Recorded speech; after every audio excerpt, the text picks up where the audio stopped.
From Women in the 19th Century, Margaret Fuller. Is a woman's strength different from a man's? You are about to read an excerpt from Margaret Fuller's Woman in the 19th Century, in which she discusses how women are and should be perceived. As you read along, consider whether perceptions of women have remained the same or changed substantially since Fuller's time. I was talking on this subject with Miranda, a woman who, if any in the world could, might speak without heat and bitterness of the position of her sex. Her father was a man who cherished no sentimental reverence for women, but a firm belief in the equality of the sexes. She was his eldest child, and came to him at an age when he needed a companion. From the time she could speak and go alone, he addressed her not as a plaything, but as a living mind. Among the few verses he ever wrote was a copy addressed to this child, when the first locks were cut from her head, and the reverence expressed on this occasion for that cherished head he never belied. It was to him the temple of immortal intellect.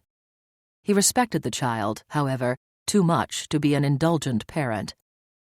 He called on her for clear judgment, for courage, for honor and fidelity. In short, for such virtues as he knew.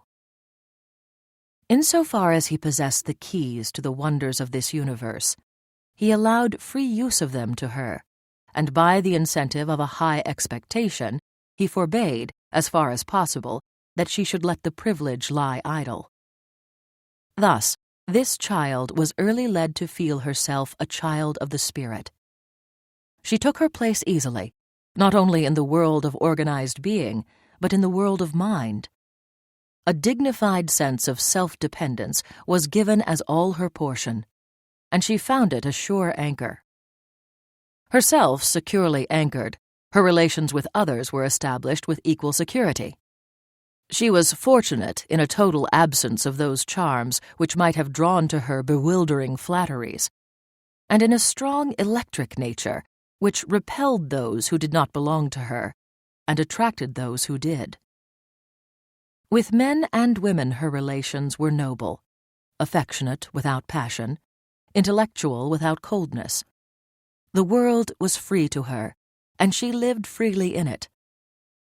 Outward adversity came, and inward conflict, but that faith and self-respect had early been awakened which must always lead at last to an outward serenity and an inward peace. Of Miranda I had always thought as an example that the restraints upon the sex were insuperable only to those who think them so, or who noisily strive to break them. She had taken a course of her own, and no man stood in her way. Many of her acts had been unusual, but excited no uproar. Few helped, but none checked her, and the many men who knew her mind and her life showed to her confidence as to a brother, gentleness as to a sister. And not only refined, but very coarse men approved and aided one in whom they saw resolution and clearness of design. Her mind was often the leading one, always effective. When I talked with her upon these matters, and had said very much what I have written, she smilingly replied, "And yet we must admit that I have been fortunate, and this should not be. My good father's early trust gave the first bias, and the rest followed, of course. It is true that I have been less outward aid in after years than most women, but that is of little consequence. Religion was early awakened in my soul, a sense that what the soul is capable to ask it must attain, and that, though I might be aided and instructed by others, I must depend on myself as the only constant friend. This self-dependence, which was honored in me, is deprecated as a fault in most women.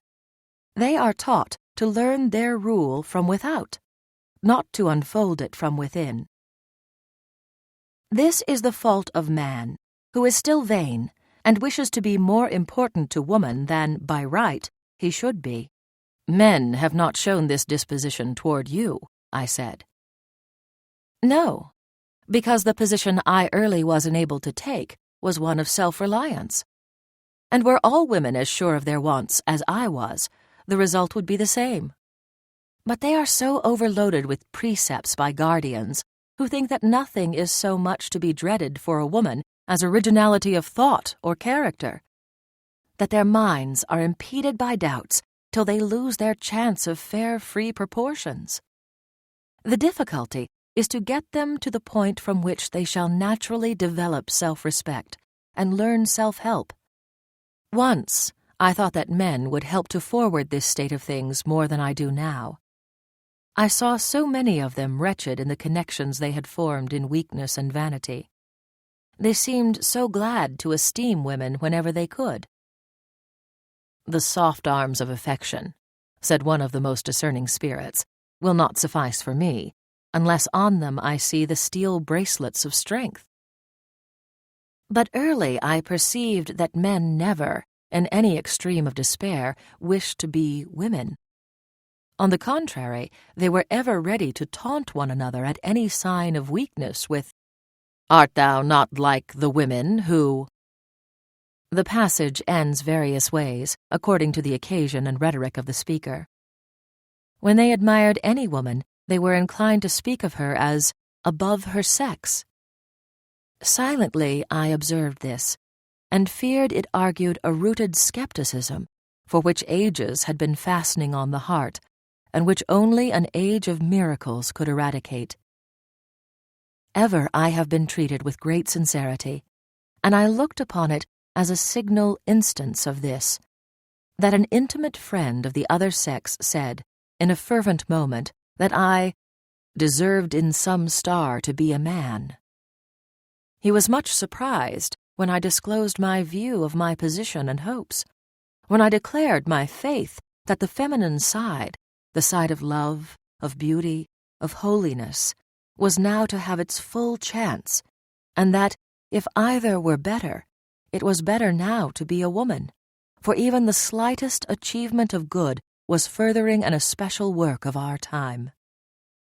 He smiled incredulously. "She makes the best she can of it," thought he. "Let Jews believe the pride of Jewry. But I am of the better sort, and no better." Another used as high praise, in speaking of a character in literature, the words, "a manly woman." So in the noble passage of Ben Jonson, "I meant the day-star should not brighter ride, nor shed like influence from its lucent seat. I meant she should be courteous, facile, sweet, free from that solemn vice of greatness, pride. I meant each softest virtue there should meet, fit in that softer bosom to abide. Only a learned and a manly soul I purposed her, that should with even powers the rock, the spindle and shears control of destiny, and spin her own free hours. Methinks," said I, "you are too fastidious in objecting to this. Jonson, in using the word manly, only meant to heighten the picture of this, the true, the intelligent fate, with one of deeper colors." "And yet," said she, "so invariable is the use of this word, where a heroic quality is to be described, and I feel so sure that persistence and courage are the most womanly, no less than the most manly qualities, that I would exchange these words for others of a larger sense, at the risk of marring the fine tissue of the verse.